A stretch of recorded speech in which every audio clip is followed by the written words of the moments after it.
L'Académie pour la démocratie sociale de la Fondation Friedrich Ebert explique la relation entre l'État social et la démocratie sociale. Voici Juliane. Elle s'engage pour une démocratie sociale. Mais que signifient vraiment ces valeurs, liberté, justice et solidarité, pour l'État social ?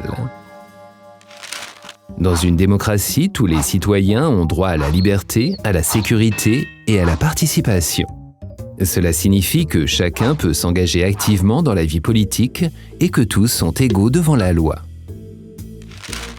Mais pour que tous puissent effectivement exercer leurs droits, l'État social doit mettre en place les conditions préalables.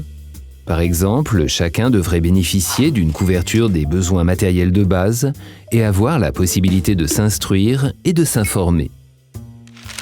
C'est l'État social qui fait de la démocratie une démocratie sociale.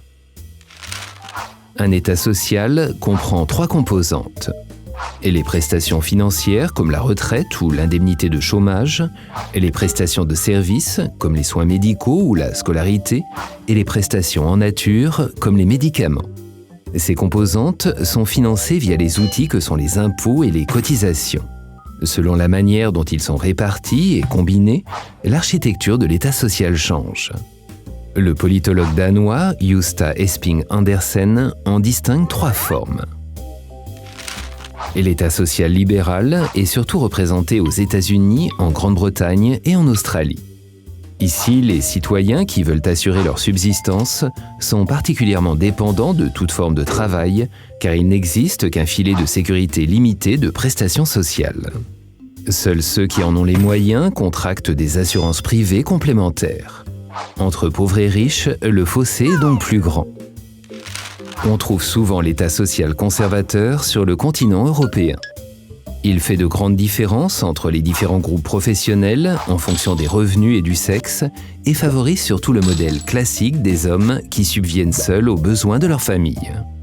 Ici, les formes de famille et de travail modernes, ainsi que les mères de famille exerçant une activité professionnelle, sont défavorisées. La Scandinavie est caractérisée par l'État-providence social-démocrate.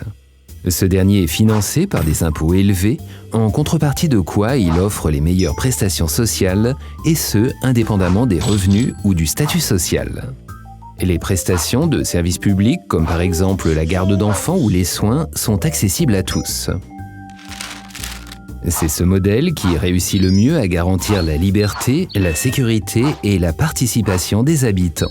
Il est idéal en matière de démocratie sociale. L'État social n'est, à l'instar d'une maison, jamais terminé. Le monde évolue, tout comme les exigences. L'État social doit s'adapter à la mondialisation ainsi qu'aux changements économiques, démographiques et sociaux.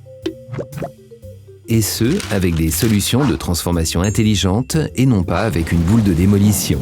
Ainsi, il ne devient pas un bâtiment ancien, mais un espace de vie moderne pour lequel cela vaut la peine de s'engager, comme le fait Juliane.